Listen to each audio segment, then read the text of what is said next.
silmanägimata. Vene kuulus oma koguste poolest, seal on üle 10 000 kogu. Turistide arv, kruuviku ja pastapliiats. Puhkamispaik ja kuldsed liiva. Pärit vampiiri Dracula impressioon Tesla ja ümber kaela käib lips. Mis muudab sõja Euroopa rahvaste vahel maailmamatuks. Meie, Tallinna Kuristiku Gümnaasiumi 10. klassi õpilaste Euroopa päeva üritus algas kooli aulast. Tutvustasime 5. ja 6. klassidele kõiki Euroopa Liidu riike ja miks Euroopa päeva tähistatakse. Peale seda jagasime õpilasi rühmadesse ja iga rühm pidi läbima 6 töötuba. Nendeks olid tantsud, keeled, hümnid, lipud, reis ümber Euroopa ning mina küsin, sina vasta.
Peale töötubade läbimist kohtusime kõikide rühmadega aulas.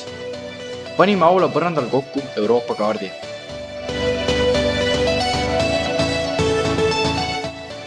Seejärel mängisime Kahooti, kus kontrollisime õpilaste töötubades omandatud teadmisi.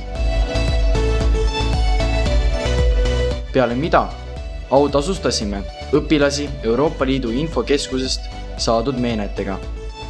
Saime õpilastelt kui ka õpetajatelt positiivset tagasisidet ning jäime ka ise rahule oma tööga.